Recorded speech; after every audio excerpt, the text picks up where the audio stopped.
Apa yang memotivator kita untuk mau mengerjakan sholat malam? Maka bahasa kami tentunya adalah fadilah.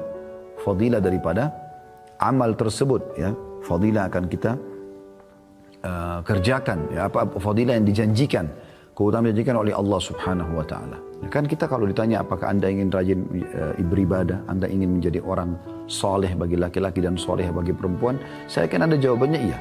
Karena Anda tahu kalau Anda menjadi orang yang soleh atau orang yang patuh kepada Allah, Anda akan mendapatkan banyak sekali keutamaan. Karena Anda akan kerjakan perintah dan meninggalkan larangan. Di dunia dijanjikan rezeki dan kebahagiaan, dan di akhirat dijanjikan masuk ke dalam surga. Tentu semua orang mau. Kami mengatakan teman-teman sekalian, kalau Anda ingin rajin mengerjakan sebuah ibadah, ini sudah sering kami sampaikan tapi kami ingatkan kembali. Bagaimana caranya? Coba baca dan cari tahu janji Allah di ibadah itu. Ingin rajin sholat malam, seperti akan kita sebutkan sebentar lagi keutamaan sholat malam. Walaupun tadi ayat-ayat yang kita bacakan sudah cukup besar motivasinya untuk kita kerjakan sholat malam, tapi nanti kita akan coba susunkan poin-poin khusus. Anda akan dapat satu, Anda harus mau sholat malam itu karena ini, karena ini, karena ini, karena ini. Jadi kita akan sebutkan. Kemudian juga Anda ingin rajin puasa, baca keutamaan puasa, sedekah, baca keutamaan sedekah. Apa saja bakti sama orang tua, umroh dan haji, dan semuanya ibadah. Anda baca janji Allah. Ketik di Google, tinggal ketik di Google, ya. Keutamaan sedekah, keutamaan sholat malam, dan buku-buku banyak yang terbit juga menyebutkan tentang keutamaan, dan tidak asing dari zaman dulu sampai sekarang terus saja banyak di antara muslim menyusun buku tentang hadith-hadith dan dalil-dalil atau ayat Al-Quran dan hadith Nabi SAW yang berisikan motivasi untuk mengerjakan amal soleh. Demikian pula kalau Anda ingin meninggalkan satu perbuatan dosa, maka Anda tinggal mencari tahu tentang ancamannya Allah, ya. Ancaman Allah. Jadi kalau orang berbohong, orang menipu, orang berzina, dia ancam apa sama Allah? Nanti Anda akan tinggalkan itu. Sebagaimana tadi kalau Anda baca motivasi untuk ibadah, Anda akan rajin sekali untuk mengerjakan ibadah tersebut. Baik. Kita akan masuk ke keutamaan yang pertama, ya, daripada sholat malam itu sendiri. Kalau ini tanda hamba yang bersyukur. Karena ini dicontohkan oleh Nabi SAW. Tanda syukur kita kepada Allah, kita kerjakan sholat malam. Sebagaimana kita tahu orang kalau bersyukur, pasti akan ditambahkan nikmat oleh Allah Subhanahu wa Ta'ala. Dalam sebuah riwayat Bukhari Muslim dijelaskan bahwasanya Aisyah radhiyallahu anha pernah melihat Nabi SAW sholat malam panjang sekali. Dan karena beliau lamanya berdiri, sampai tumit beliau pecah-pecah. Ya. Kakinya pecah-pecah sallallahu alaihi wasallam. Maka Aisyah melihat, lalu Aisyah sedih. Aisyah mengatakan, ya Rasulullah, mengapa Anda melakukan hal ini? Padahal Allah telah mengampuni dosa Anda yang telah lalu maupun yang akan datang. Kenapa harus seperti ini? Sholat malam ya sholat malam aja, tapi gak usah sampai kaki pecah segala macam. Apa jawaban Nabi SAW? Afala uhibbu an akuna abdan syakura. Boleh gak? Tidak bolehkah aku jika aku menjadi hamba yang banyak bersyukur? Kenapa Nabi SAW mengatakan, oh karena saya ingin. Kenapa Nabi tidak mengatakan agar saya mendekatkan diri kepada Tuhan saya, agar doa saya diijabah? Kenapa Nabi nggak jawab itu? Kenapa Nabi SAW menjadikan alasan beliau sholat malam sampai kakinya pecah adalah agar menjadi hamba yang bersyukur? Berarti ada hubungannya sholat malam itu dengan bersyukur. Ya. Jangan teman-teman sekalian kita sholat malam justru hanya kalau ada masalah.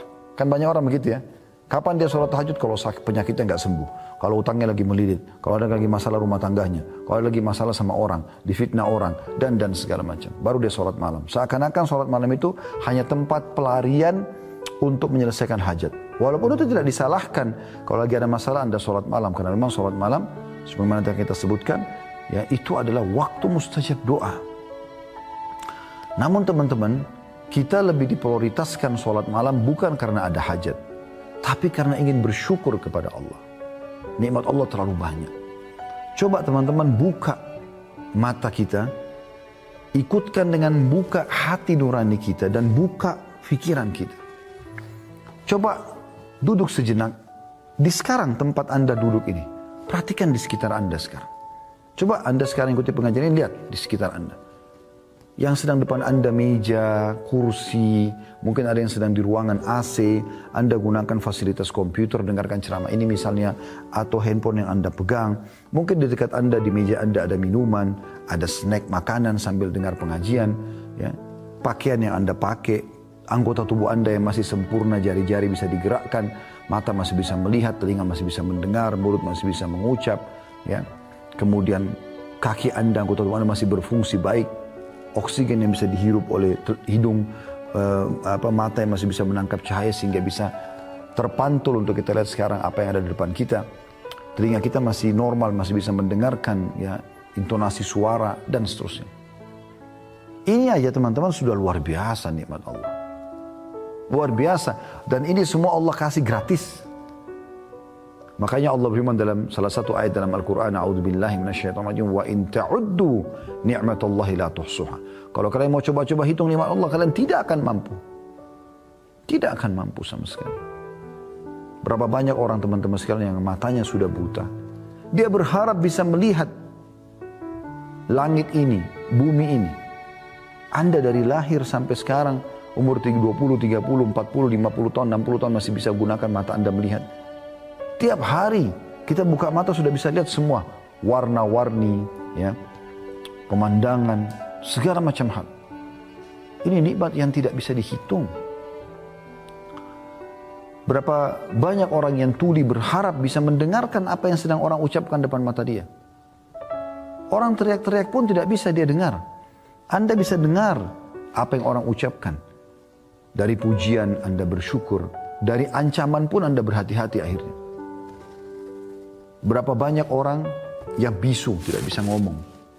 Mereka sulit untuk mengungkapkan kata-kata.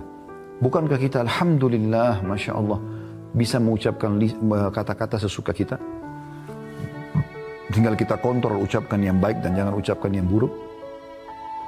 Berapa banyak orang, teman-teman sekalian, yang tidak punya tangan. Anda masih punya 2 tangan. Ada orang yang puntung tangannya, lahir cacat. Berapa banyak orang, mereka berharap bisa punya tangan walaupun palsu. Berapa banyak orang yang tidak punya kaki, Anda masih punya kaki dan sempurna. Begitu juga ada orang yang lahir kelainan jiwa, wa na'udzubillah. Kita masih normal. Dan terlalu banyak nikmat Allah kalau kita ingin sebutkan. Terlalu banyak. Saya subhanallah tadi sebelum pengajian duduk sebentar duduk di atas meja. Sambil melihat di sekitar. Saya tidak tahu ada poin yang akan saya singgung di bahasan ini. Tapi saya tiba-tiba merenung gitu. Bisa duduk, makan apa yang kita mau makan, minum yang kita mau minum. Bisa ngobrol, bisa melihat, bisa mendengar. Nikmat Allah luar biasa gitu. Luar biasa. Dan memang nikmat ini jauh lebih banyak Allah berikan kepada hamba daripada cobaan. Cobaan datang sedikit sekali dalam hidup kita. Coba pertemukan teman-teman antara nikmat Allah yang melimpah dengan cobaan yang datang kepada hidup Anda. Anda akan temukan ini jomplang sekali antara langit dan bumi. Nikmat banyak sekali, cobaan sedikit sekali. Kita 1 tahun 365 hari nggak pernah sakit, ya, sehat. Tiba-tiba kita sakit, tahun depan seminggu, demam, flu. Mungkin Anda 40 tahun, 50 tahun selalu merasakan nikmat. Sekali Allah coba ujian dengan mungkin beberapa kali Anda sedikit lapar. Maka cobaan itu sedikit hanya untuk melihat hamba ini diuji. Terima nggak sih? Sebagaimana kalau nikmat saya berikan, maka mereka terima nggak kalau cobaan saya kasih? Makanya waktu Ibrahim alaihissalam, anaknya Nabi Muhammad SAW, bukan Nabi Ibrahim yang Nabi ya, tapi ini anak Nabi Muhammad SAW namanya Ibrahim. Waktu meninggal, Nabi SAW meneteskan air mata. Beliau sedih. Karena kedua kakak Ibrahim laki-laki, Qasim dan Abdullah sudah meninggal. Ini anak terakhir Nabi laki-laki. Nabi berharap ada anak laki-lakinya SAW yang hidup. Tapi kok takdir Allah beda. Maka beliau meneteskan air mata. Lalu beliau mengatakan, wahai Ibrahim, kami sedih berpisah denganmu.